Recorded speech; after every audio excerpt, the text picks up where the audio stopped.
Hello friends, അസ്സലാമു അലൈക്കും. ഇന്നിപ്പോൾ ഒരുപാട് ആഡംബരമൊന്നും ഇല്ലാത്ത ഒരു ഈവനിങ് സ്നാക്സിൻ്റെ റെസിപ്പി ചെയ്തെടുക്കാം. അതിനായിട്ടിതാ ഒരു ബൗളിലേക്ക് 1 കപ്പ് ഗോതമ്പ് മാവാണ് ഞാൻ ചേർത്ത് കൊടുക്കുന്നത്. അതേ കപ്പിൽ 1 കപ്പ് ചിരവിയ തേങ്ങ ചേർത്ത് കൊടുക്കാം. 1 കോഴിമുട്ട പൊട്ടിച്ചൊഴിച്ച് കൊടുക്കാം. ഇനി ഞാൻ ഇതിലേക്ക് ചേർത്ത് കൊടുക്കുന്നത് ശർക്കരപ്പാനിയാണ്. അത് ചൂടില്ലാണ്ട് ആറിയതിന് ശേഷം വേണം ഇതിലേക്ക് ചേർത്ത് കൊടുക്കാനായിട്ട്. പിന്നീട് ആവശ്യത്തിനുള്ള ഉപ്പും കുറച്ച് വെള്ളവും കൂടെ ചേർത്തിട്ട് ഈ മിക്സ് നന്നായിട്ട് ഒരു തവി ഉപയോഗിച്ച് വേണം ഇളക്കിയെടുക്കാനായിട്ട് കേട്ടോ. ഇതൊരിക്കലും മിക്സിയിലൊഴിച്ച് നമ്മൾ മിക്സ് ചെയ്തെടുക്കരുത്, തേങ്ങയെല്ലാം അരഞ്ഞു പോവും.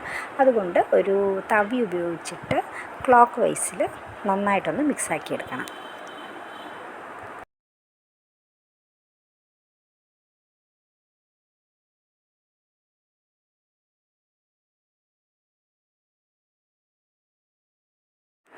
ഇനിയിപ്പോൾ നമ്മുടെ ബാറ്റർ നന്നായിട്ട് മിക്സാക്കി എടുത്തിട്ടുണ്ട്. ഇതാണ് ഇതിൻ്റെ കൺസിസ്റ്റൻസി കേട്ടോ.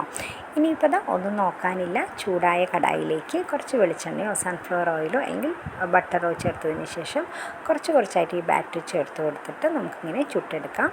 ഒരുപാട് ആഡംബരമൊന്നും ഇല്ലെങ്കിലും കാണാൻ അത്ര ഭംഗിയൊന്നും ഇല്ലെങ്കിലും നല്ല ടേസ്റ്റുള്ള ഒരു ഈവനിങ് സ്നാക്സാണ് കേട്ടോ. എല്ലാവരും ഒന്ന് ട്രൈ ആക്കി നോക്കിയിട്ട് ഫീഡ്ബാക്ക് അറിയിക്കണേ.